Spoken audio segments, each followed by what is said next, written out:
Perkenalkan, nami kula Agnes Fania Azara, saking kelas 9A, nomor absen kali. Assalamualaikum warahmatullahi wabarakatuh. Sugeng enjing lan katur kalih kang awake dhewe kabeh. Kang terhormat Sira SMPN 3 Taman, kang kita hormati Bapak utawa Ibu guru pengajar serta kabehing kanca-kancaku kang kula banggaaken. Alhamdulillah awake dhewe haturaken puji syukur kehadirat Tuhan Kang Maha Esa, dhuwur nikmat lan karuniane awake dhewe oleh makumpul di sini karo kahanan sehat walafiat tanpa terhalang siji apa wae. Kalau dengan dina iki izinkan kita ngaturi siji sesorah karo tema korupsi rugi dunia akhirat. Ing negara awake dhewe yaiku negara Indonesia, wis akeh wong kang ditangkap karo tuduhan korupsi, wiwit saka rakyat kulino, artis, malah para pejabat. Cacahing duit kang dikorupsi uga ora saithik, yaiku nggayu jutaan nganti miliaran rupiah.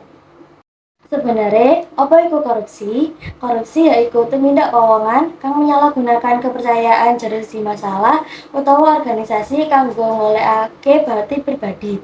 Tumindak korupsi iku dhewe gawe uga diri dhewe lan wong liya. Malah korupsi ora mung gawe rugi kauripan ing donya, nanging ing akhirat uga. Saperangan gede koruptor duwe EKP beragama, nanging duwe EKP terhanyut karo duniawi utawa mung mentingake kawigaten ing donya. Apa katonan menawa awake dhewe nglakoni korupsi? Katonan ing donya saka tumindak korupsi iku intine padha, yaiku katonan material kaya duit tunai, duit simpanan ing bank, utawa benda-benda liyane. Saliyane material, korupsi uga bisa gawe rugi koruptor iku dhewe, yaiku pelaku arep oleh hukuman ing penjara utawa kudu bayar denda. Katonan ing akhirat saka tumindak korupsi yaiku arep entuk dosa lan mlebu neraka serta walesan liyane saka Tuhan.